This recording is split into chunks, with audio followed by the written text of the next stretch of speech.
তো আল্লাহ রসুল তৃতীয় নম্বরে এটাও বলছিলেন যে আল্লাহর সিদ্ধান্ত এটা যে ওই ব্যক্তি ধ্বংস হোক, আপনার নাম নেওয়া হলো আর সে দুরূদ পড়ল না।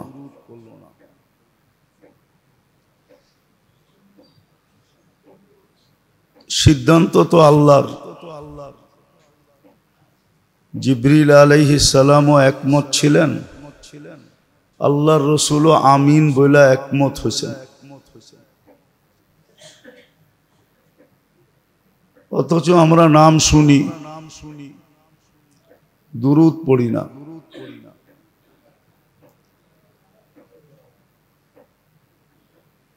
অনেকে বলবে মনে মনে পড়ি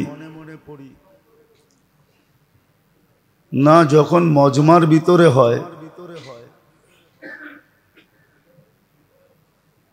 তখন একটু উচ্চ স্বরেই পড়া চাই, আর পড়লে তো লস নাই। পড়লে তো আল্লাহর পক্ষ থেকে 10টা রহমতের মালিক হবেন, আপনি প্রাপ্ত হবেন। আর দুরূদ পড়া তো আল্লাহর পক্ষ থেকে হুকুম যে তোমরা মুহাম্মদুর রাসূলুল্লাহ সাল্লাল্লাহু আলাইহি ওয়াসাল্লামের উপরে দুরূদ পড়ো। আল্লাহ তো হুকুম দিছেন, সাল্লু আলাইহি ওয়াসাল্লিমু তাসলিমা। এটা আল্লাহর হুকুম ছিল।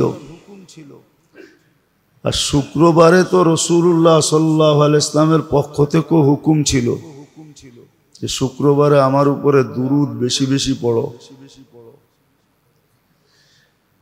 এমন না যে আল্লাহ রসুলের উপরে দুরূদ পড়লে ওনার মর্যাদা বেড়ে যাবে। ওনার মর্যাদা তো যেখানে ওইখানেই থাকবে।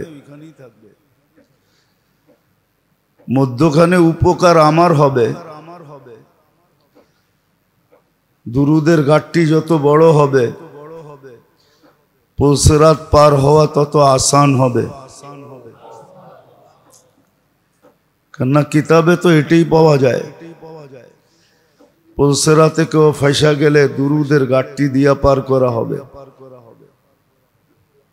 দুরূদ তাকে পার করাবে। এমনও তো কিতাবে পাওয়া যায় ডাইরেক্ট দোজখে পড়বে না,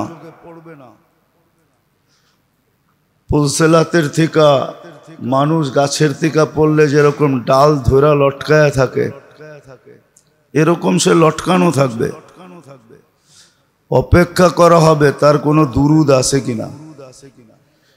যদি দুরূদ থাকে তো দুরূদ আসবে, তাকে উপরে উঠাবে, তারপরে পার করাবে। আর যদি দুরূদ না থাকে তাহলে পড়া যাবে। তো দেখলে দেখা যায়। আর এটা হলো শুধু মাল আছে খরচ করে না, এটাকে কৃপণতা না। আল্লাহ রসূল সাল্লাল্লাহু আলাইহি ওয়াসাল্লামের নাম নেওয়া হলো আর দুরূদ পড়ল না, সে আল্লাহর পক্ষ থেকে কৃপণ হিসাবে ঘোষিত। এটা হাদিসের শব্দ। ওই ব্যক্তি বড় কৃপণ যে মুহাম্মদুর রাসূলুল্লাহ সাল্লাল্লাহু আলাইহি ওয়াসাল্লামের নাম শুনলো আর দুরূদ পড়ল না। আর কৃপণ তো জান্নাতে যাবে না। জান্নাতের গেটে লেখাই আছে লা ইয়াদখুলুহা সুহ, কৃপণ এইখানে ঢুকবে না, এটা কৃপণের জায়গা না। আমাদের সমাজটা জানি কেমন হয়ে গেছে,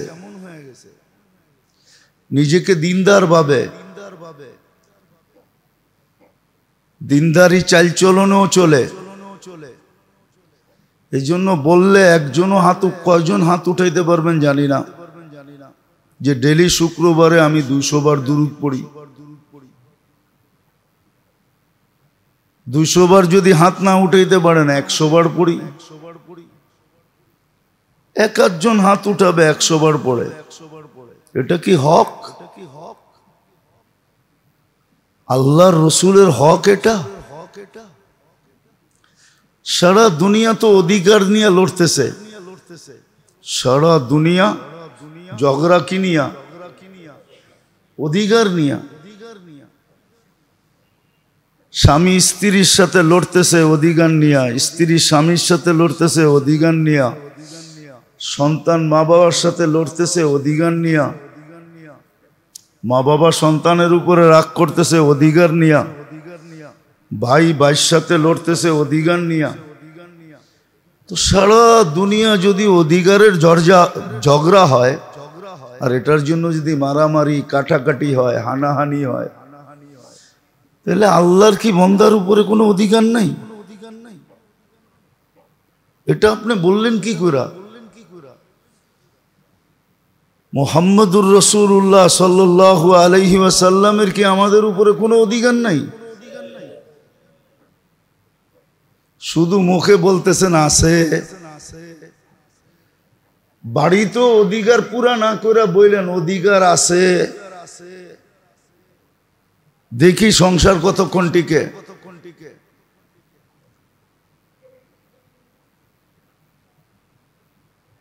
তো আল্লাহর কোনো অধিকার কি আমাদের উপরে নাই? 24 ঘন্টা ভোগ করি আল্লাহটা। জীবিত রাখলেন উনি, সুস্থ রাখলেন উনি, সুরক্ষা করেন উনি, লালন পালন 24 ঘন্টা করেন উনি। শুধু এতটুক আল্লাহ করে দেখাক না যে যা পেটে ঢুকাইলেন ওটা হজম হইল না, আর ওটার বাহির হওয়ার সিস্টেমটা বন্ধ করে দিল। দেখেন তো 3 বেলা খাওয়া বাইর করতে কয় টাকা লাগে? যান না হাসপাতালে, 3 বেলা যে খাইলেন ওটা বাইর করতে কয় টাকা লাগে? যান হাসপাতালে।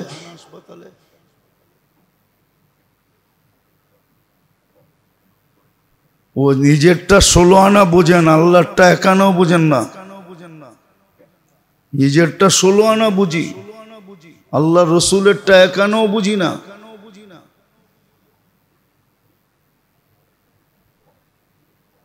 তো সারা দুনিয়া হকের ঝগড়া চলতেছে, হুকুক নিয়া, অধিকার নিয়া। কিন্তু আফসোস তো এটাই যে সে নিজেই আল্লাহর অধিকার সম্বন্ধে কিচ্ছু ভাবেও না, বোঝেও না, শিখেও না, জানেও না, করেও না। মনে করে আল্লাহর কোনো অধিকার নেই। বিবেক বুদ্ধি যুক্তি দেয় আমারে অস্তিত্ব দিল কেন? আরে দিছে দেখেই তো পালতেছে, দিছে দেখাই পালতেছে। সারা দিনে কয়বার আল্লাহ বলেন? বলেন, নিজেকে প্রশ্ন করেন যে সারা দিনে কয়বার আল্লাহ বলি? আল্লাহ।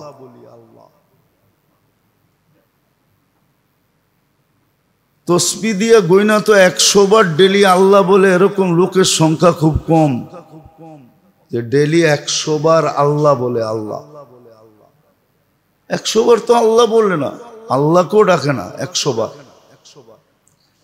যে নিরিবিলি বৈশা বা চলতে ফিরতে উঠতে বসতে কর্মের ফাঁকে, অথচ হুকুম তো ছিল ফাইদা ফারাগতা ফানসাব, এটা তো আল্লাহর হুকুম। মাদ্রাসায় যারা পড়ে ওরা বলো এটা আমরের সিগানা, ফাইদা ফারাগতা ফানসাব, ও তো কোরআনের শব্দ। ফানসাব আমর না?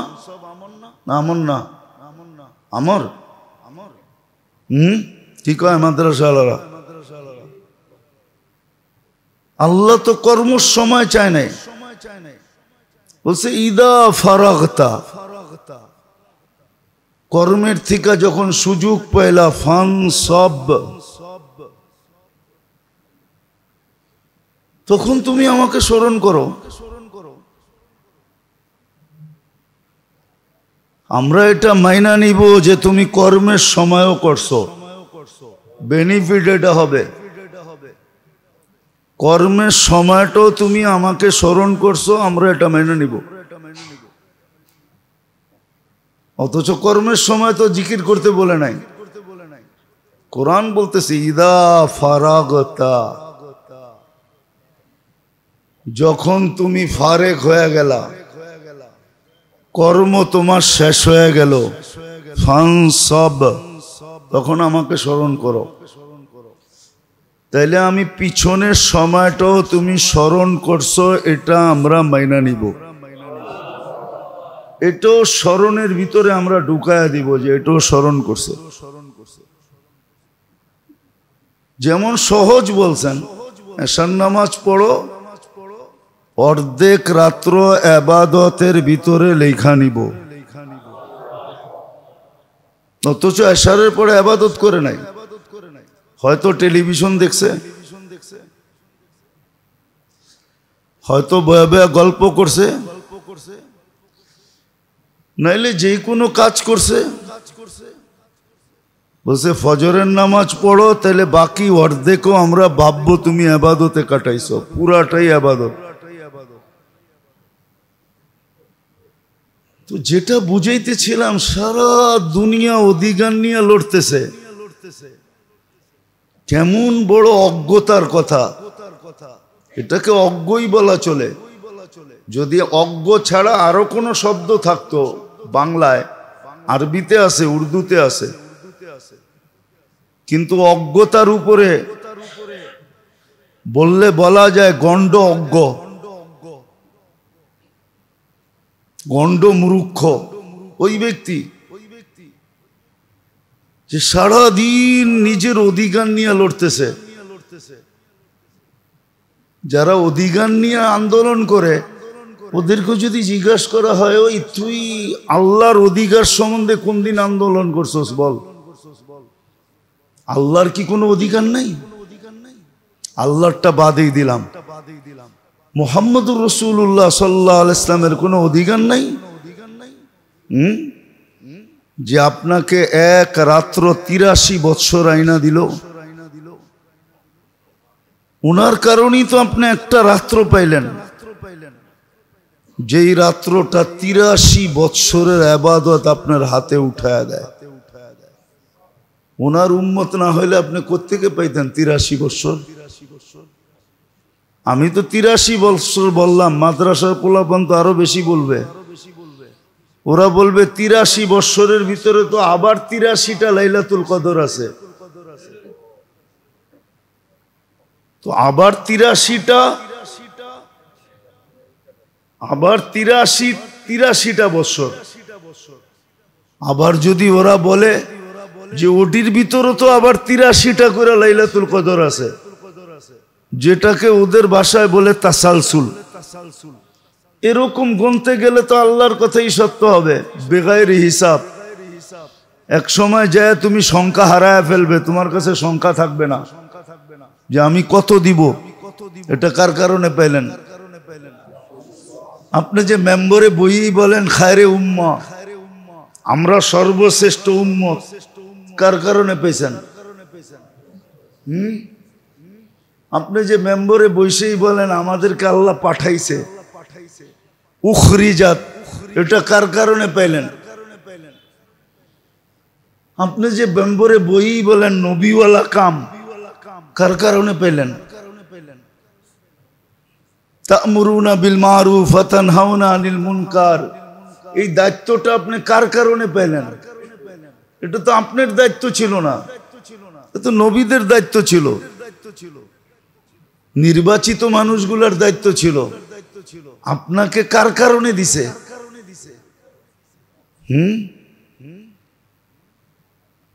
ওই বাংলা একটা প্রবাদ বাক্য আছে, সিন্নি দেখলা কার কারণে পাইলা, মোল্লা চিনলা না। খালি সিন্নিটাই দেখলা, সিন্নি যে কার কারণে পাইছো ওই মোল্লারে দেখলা না। কার কারণে আপনি পাইলেন বলেন? এরকম দেখাইলে তো 1000ও দেখানো যায়। আপনি যে একটা নাম পাইলেন হাম্মাদুন, এই উম্মতের আরেকটা নাম আছে, খায়রে উম্মত না খালি, এই উম্মতের নাম হলো হাম্মাদুন। যাদের প্রশংসায় সমস্ত নবী রসুল উম্মত সৃষ্টি, যাদের প্রশংসায় পঞ্চমুখ ছিল এবং আছে এবং থাকবে, কিয়ামতের মাঠে এই উম্মতকে দেখা নবীরা জিজ্ঞেস করবে এরা কারা। এদের আলো টালো দেখলে তো আমাদের সাথে মিল লাগে না, এরা কারা। উঠান রিয়াজুস সালিহিন লেখা আছে, কিতাবে আছে, এরা কারা। তো ফেরেশতা পরিচয় করায় দিবে যে তোমরা তো চিনো না, এটা উম্মতে মুহাম্মাদি। হাম্মাদুন আমাদের পরিচয়, প্রশংসাকৃত, যাদের প্রশংসা সব জায়গায় ছিল। এই জন্য তো কোরআন বলে মাসালুহুম ফিত তাওরাত ওয়া মাসালুহুম ফিল ইনজিল। এদের আলোচনা তৌরাতেও আছে, ইনজিলও আছে, জবুরও আছে, কোরআনে তো আছেই আছে। কার কারণে পাইলেন আপনি? আরেকটা নামও আছে, উম্মাতুম মারহুমা। এই উম্মত দয়াকৃত উম্মত, গুনার নিয়ত করলেও সওয়াব পায়, গুনার নিয়ত করলো গুনাহ করলো না একটা সওয়াব পাবে। করছে কি এসের নিয়ত, তারপরে কি করছে, করে নাই, তাইলেও সওয়াব পাবে। দয়াকৃত উম্মত। কার কারণে পেলেন আপনি? আরে বলেন না কার কারণে?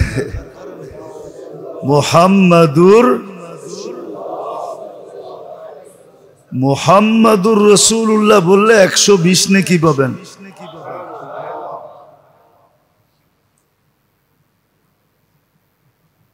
উনার কোনো হক নাই, যার কারণে সব পাইলেন। কোরআন উঠাইলে তো দেখা যায় অন্য অন্য উম্মতের গুনাহ আল্লাহ বেশি দিন শোন নাই, এক পর্যায়ে এসে ধ্বংস করে দিছেন, নাইলে একটা সিল মেরা দিছেন। ডেলি পড়েন 32 বার গায়রিল মাগদুবি আলাইহিম ওয়ালাদ-দাল্লিন। সিল মারা না কি? সিল না এটা? মাদ্রাসার ছেলেরা কি বলে সিল না? কাকে সিল মারছে? খ্রিস্টান আর ইহুদির উপরে কি মেরা দিছে? গায়রিল মাগদুব ওয়াদ-দাল, এই দুটা সিল। অথচ এই উম্মত তো গুনাহ করে, নাফরমানি করে, সিল তো মারেন নাই, কোন সিল মেরা দেন নাই, বরং উল্টা করছেন। উল্টা কোন উম্মতকে আল্লাহ, কোন উম্মতের নাফরমানকে রাতের 3 ভাগের 1 ভাগ অতিবাহিত হওয়ার পরে আল্লাহ ডাকেন নাই, কিন্তু এই উম্মতকে ডেলি ডাকে, ডেলি ডাকে। হাদিসের শব্দ বুখারীতে আছে, বুখারী শরীফে আছে, সিয়াসতের প্রত্যেক কিতাবে আছে। হাল মিম মুস্তাগফির ফাগফির লা, গ্যারান্টি দিয়া ডাকতেছে। এতটুক না যে মাপ চাইতে আসো, ইচ্ছা হইলে করবো নাইলে করবো না, এটা না, বলেও দিতেছে মাপ চাইতে আসো, মাপ করে দিমু। আরবির সাথে কোনো সম্পর্ক নাই তো, খালি ইংরাজি বলে সারাদিন। খালি কি বলে? ইংরাজি বলে। দেখেন মাঝে মাঝে আমরা দেখি তো হাসিও লাগে। আর আগের মতো তো পরিবেশ নাই, তাইলে হয়তো বলা যেত